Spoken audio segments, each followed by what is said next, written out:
नमस्कार मित्रांनो, आज आपण अशा विषयावर बोलणार आहोत जो थेट तुमच्या खिशाशी आणि तुमच्या EMIशी संबंधित आहे।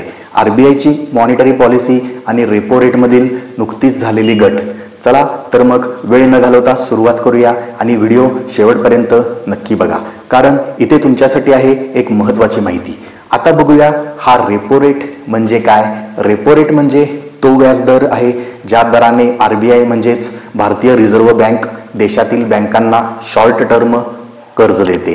जेव्हा RBI हा दर कमी करते तेव्हा बँका सुद्धा सामान्य लोकांना कमी व्याजदराने कर्ज देऊ लागतात। याचा थेट फायदा EMI कमी होतो, म्हणजे टेन्शन कमी। यावेळी किती रेपो रेट कमी झाला हे आपण बघणार आहोत। RBIने यावेळी रेपो रेट 6% 5.50% केला आहे, म्हणजेच 0.50%ची मोठी कपात यावेळी झाली आहे। RBIने ही कपात का केली तर बाजारात लिक्विडिटी म्हणजेच रोख उपलब्धता वाढवण्यासाठी, अर्थव्यवस्थेला गती देण्यासाठी आणि महागाईवर नियंत्रण ठेवण्यासाठी। याचा आता होम लोन EMIवर काय परिणाम होऊ शकतो हे समजून घेऊयात। जर तुम्ही होम लोन घेतले असेल किंवा घेण्याचा विचार करत असाल तर ही चांगली बातमी आहे, चांगली वेळ आहे। उदाहरणार्थ तुम्ही 30 लाखांचं लोन 7.5% व्याजाने 20 वर्षांसाठी घेतलं तर त्याचा EMI सुमारे 24,800 रुपये होतो। पण जर बँक आता 7% व्याजदर देते तर EMI कमी होऊन तो 23,000 रुपये इतका होतो, म्हणजेच दर महिन्याला 1,500 रुपयांची बचत होणार। म्हणजेच एकंदरीत वर्षभरात 18,000 रुपयांची थेट बचत होऊ शकते। आता या बदललेल्या रेपो रेटचा FD आणि सेव्हिंग्जवर काय परिणाम होऊ शकतो याची माहिती घेऊया।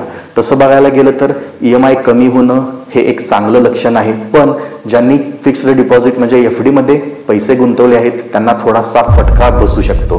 बँकांना आता कमी व्याजदरात पैसा मिळतो म्हणून त्या FD वर सुद्धा कमी व्याज देतात।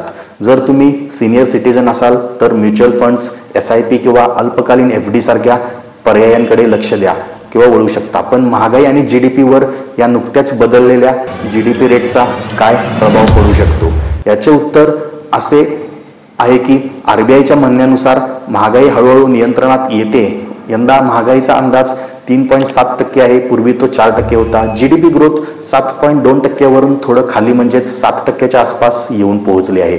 म्हणजेच अर्थव्यवस्था तशी बरी चालली आहे असं म्हणावं लागेल, पण अजून सुधारणा GDP मध्ये होणे अपेक्षित आहे आणि हेच विजन लक्षात ठेवून रेपो रेटमध्ये कपात केली असावी असं मला वाटते। शेअर मार्केटवर याचा काय परिणाम होऊ शकतो हे बघूयात। रेपो रेट कमी झाल्यावर मार्केटमध्ये थोडी पॉझिटिव्ह मूवमेंट दिसली आहे। विशेषतः HDFC, SBI सारख्या बँकिंग शेअर्समध्ये थोडी वाढ झाली आहे, कारण स्वस्त कर्ज म्हणजे जास्त डिमांड, म्हणजेच इनडायरेक्टली कंपन्यांचा फायदा। शेवटी या व्हिडिओमधून काय माहिती मिळाली तर EMI कमी होणं म्हणजे खिशाला थोडं हलकं वाटणं, FD रिटर्न्स थोडे कमी होऊ शकतात। लोन घ्यायचा असल्यास आता योग्य वेळ आहे।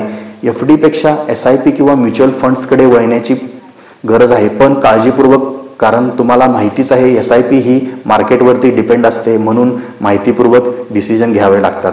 आणि नेहमी लक्षात ठेवा ही सवलत कायमस्वरूपी नाही। महागाई वाढली तर RBI परत एकदा व्याजदर वाढवू शकतो। व्हिडिओ आवडला असेल तर व्हिडिओला लाईक करा, जास्तीत जास्त लोकांपर्यंत या व्हिडिओला शेअर करा, कमेंट करा आणि आमचा चॅनल सबस्क्राईब नक्की करा। अशाच उपयुक्त अपडेटसाठी finance care Marathi YouTube channel पाहत रहा। धन्यवाद।